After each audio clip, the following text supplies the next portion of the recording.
Everybody, this is Bo. Good morning to you all. It's Monday. We had a busy, crazy weekend, isn't it? Well, right now what we're doing is we're starting to line up guests for the show. Right now we got one of the best out there right now from Becker College. His name's Coach Mel Mills, head football coach. How you doing, Coach? I'm doing all right, Bo. Thanks for having me on. Oh, it's our pleasure to have you on. Now, Coach, can you tell us a little bit about your background at Becker College right now before we really go into the program? What you want to know? It's a 3-year. We're in our 3rd year playing football here. Brand new program.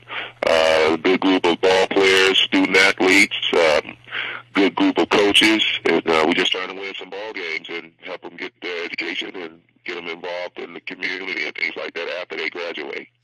Yeah, and part of the reason we called on you was because of the background of starting up a football program. What is that like to put that program together? It's got to be pretty crazy. Yeah, it is crazy. It's making it a little light, I guess. It's a lot of hard work. That's why you have to have a great coaching staff, and I think I got one of the better coaching staff to go out and try to recruit guys. They come into a brand new, small, private setting type of situation to play football. It's kind of hectic. We have a good time at it, though, and we got a good group of our ball players who's been here since the beginning, and kids been here 2 years, and we just got some freshmen that came in. This is their first season. So it's pretty challenging, but it's okay. Now, what are kind of things that people wouldn't really understand involved in setting up a football program for the first time? What they would not understand or would understand? Oh, would not understand, because I pretty much have no understanding what it's like to set up a football program from zero to go. It's got to be beautiful to see from your end, but it's got to be a lot of things that you weren't expecting to pop up out of the blue. Oh yeah, it is. It's kind of challenging. Coach Dunn was the first head coach. I worked with him at Florida Atlantic University, and now he's went on to become the head coach at Catholic. But he saw all of the big challenges of working with the administrators and making sure everything was in order and things like that. Trying to get the kids in, make sure they are qualified, make sure we get the facilities, the locker room, and all of that good things. That's pretty challenging, but once everything get on the page, it takes a good 4 or 5 years to start up and get the program on its feet, walking, and we're almost there, but we still have a couple other things that may jump up here and there, but nothing that's really major. Now, let's move on a little bit. What are some of the players that are coming back the last 3 years for you? We're located in the New England area, and we got the majority of our juniors who's been here in the beginning. Those guys are mostly from the New England area. We got a couple of kids that's been here 2 years. They're out of the Florida area.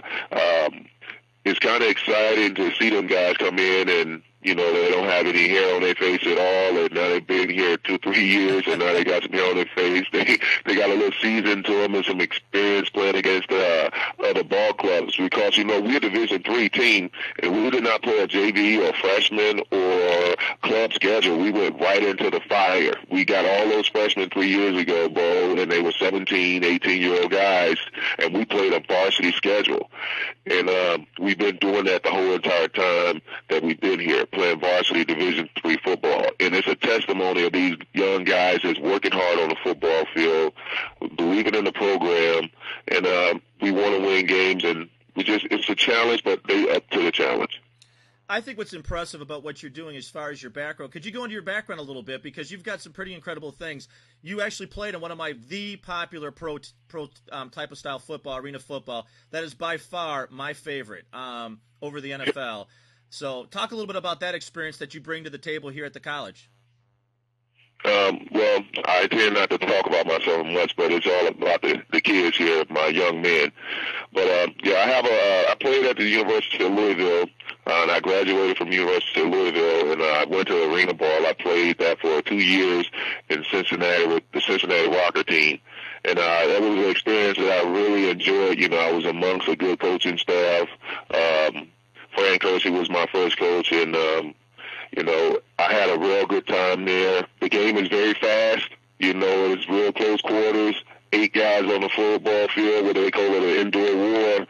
Yeah, I got hit into the wall, and I hit people into the wall. It was very fun. I enjoy all that. I imagine. I just in North Carolina where I was, they had the Cobras, And when the NFL bought the arena out, they changed the schedule around. So one of the most popular sports in Raleigh was the arena football. That place was a party all the time. And we loved to cheer. We loved to boo. We just loved everything about arena football. And that's where I really fell in love with that sport. I love college sports being in that area of North Carolina. You've got all the ACC. You've got all the talk. And the Big Ten comes to town, and it rocks the show. So there's just a lot of good stuff going on as far as arena football for the background. Now, what are kind of things that you've taken from the arena football now and started applying in little segments into your brand new program? Well, I should say you got to be in shape in all type of phases of the game of football. You got to have a good conditioned mind. And when I played arena, you had to play both ways. There was no ifs, ands, and buts about it. And you had to be in some type of conditioning. So we try to condition our guys, have a strong mind. Of course, the field are bigger when you play outside. It's 410 yards long and the 52, 53 yards wide. The indoor stuff is not as big. It's half of that. But that's what mostly, and, work hard, work as a team, and that's part of the whole program. And we have young guys that have to instill themselves in learning to do their job and understand and believe that their teammate is going to do their job. When you play in the professional sports, if everybody did everything right, just because you're in the pros don't make you better, because if anything, every time you did it right, you wouldn't need no coach. So that's what you have coaches for, to try to get guys to be on the same page, take care of your job and believe in your teammates. And being in a young program, that's what we try to instill. Believe in your program, believe in the coaches, believe in your teammates, and also believe in yourself, because that's what it all boils down to. And the interesting thing is about Becker College is setting this up 3 years ago, when a lot of schools across the country are looking at removing possibly the football program. And with them, they've actually invested into you, invested into the program, and invested in these young men who have joined your program. It's kind of a testimonial to your background and to the school identifying key points. I would have played if my college, I went to a small school at NAIA, and that's the only regret I have about going to that school, is there really wasn't a men's program, because it was a girls program prior to a few years before I went there. And I know a lot of these guys come playing because the passion for playing football. They're not playing for the contract. They're not playing for the TV. They're playing for the love of the game. And it's got to be rewarding to see that in their faces.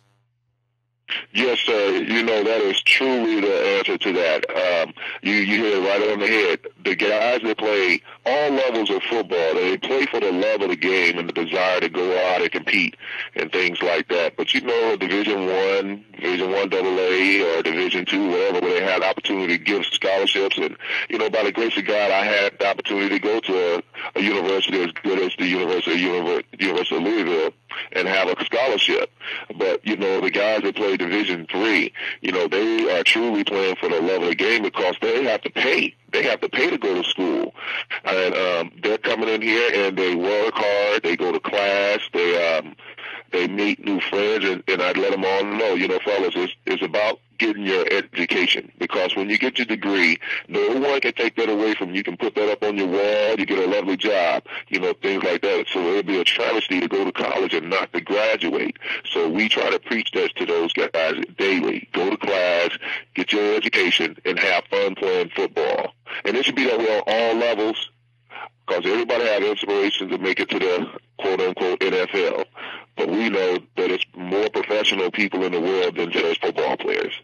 Yeah, absolutely. And I love when coaches talk about that as far as with the students and the kids is the NFL. I have two sons that play football, and the reason why we're hammering home education and sports is because I know I missed out on an opportunity to play because I went to it because of my program I was going into. And I want them to have a level of enjoyment of playing a game at the highest level, where I did not have the opportunity to play, and neither did my wife, who was phenomenal a swimmer. Is that it's got to be the most rewarding feeling to be in that stadium in college and realize you're playing for your college, regardless of whatever college it is. It's got to be the greatest feeling in the world. I think it is, and that's part of it also. You're no longer just representing yourself. You're part of a team.